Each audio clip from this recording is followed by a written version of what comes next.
কুমিল্লার 2 উপজেলায় বেসরকারি ফলাফলে নতুন 2 চেয়ারম্যান নির্বাচিত হয়েছে। এই বিষয়ে আরও জানাতে কুমিল্লা সদর দক্ষিণ উপজেলা থেকে সরাসরি যুক্ত হচ্ছেন সহকর্মী আনোয়ার হোসেন। যাচ্ছে তার কাছে। আনোয়ার, কুমিল্লায় 2 জন প্রার্থী এরই মধ্যে নির্বাচিত হয়ে গেছেন যতটুকু জানতে পারছি, এবং আপনার পিছনেও কিন্তু সমর্থকদের একটি ভিড় দেখা যাচ্ছে।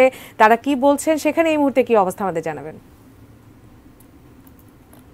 আজ কিন্তু খুব সুষ্ঠু এবং শান্তিপূর্ণভাবেই কুমিল্লার 2টি উপজেলায় ভোট গ্রহণ সম্পন্ন হয়েছে। ইতিমধ্যেই কুমিল্লা সদর দক্ষিণ উপজেলা এবং কুমিল্লা বরুড়া উপজেলায় কিন্তু ভোট গ্রহণ শেষ হয়েছে, এবং যে ফলাফলের বিষয়টি রয়েছে আপনি যেমনটি বলছিলেন যে 2টি উপজেলায় কিন্তু নতুন মুখ আসছে। বেসরকারিভাবে যেই কেন্দ্র থেকে যে ফলাফলগুলো আসছিল সেক্ষেত্রে কিন্তু বলা হয়েছে যে 2 জন নতুন মুখ চেয়ারম্যান হচ্ছেন। এই সদর দক্ষিণ উপজেলা পরিষদে যেই ভাইস চেয়ারম্যান ছিলেন আব্দুল হাই বাবলু, হেলিকপ্টার প্রতীক নিয়ে তিনি এই উপজেলাতে চেয়ারম্যান প্রার্থী হিসেবে নির্বাচন করেছেন। তিনি কিন্তু বেসরকারি ফলাফলের হিসাবে একদম বিজয়ের দ্বারপ্রান্তে রয়েছেন। আর একটু পরেই কিন্তু এখানকার যে সরকারি রিটার্নিং কর্মকর্তা আছেন তিনিও ঘোষণা দিয়ে দিবেন হয়তো চেয়ারম্যান হিসেবে উনাকে।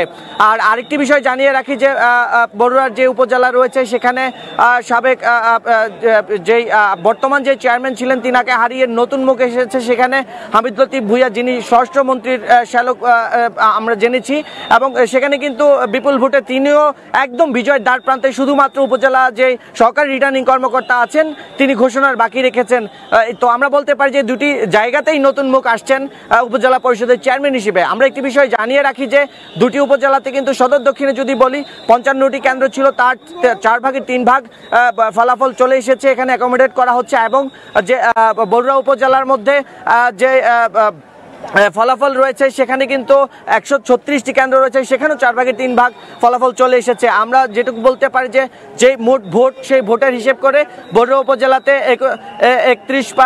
36% ভোট কাস্ট হয়েছে, এবং সদর দক্ষিণ উপজেলায় 41% ভোট কাস্ট হয়েছে। তো এখানে কিন্তু আমরা দেখেছি যে নেতাকর্মীরা উল্লাস করছেন এবং তারা কিন্তু হুল্লোড় করছেন, আনন্দ মিছিল করছেন। তো আমরা আরও হয়তো একটু পরেই জানাতে পারবো সবশেষ খবর। তো এই ছিল আমার কাছে নির্বাচনের সবশেষ যে পরিস্থিতি, ভোটের যে ফলাফল তা নিয়ে সর্বশেষ তথ্য। উজমা।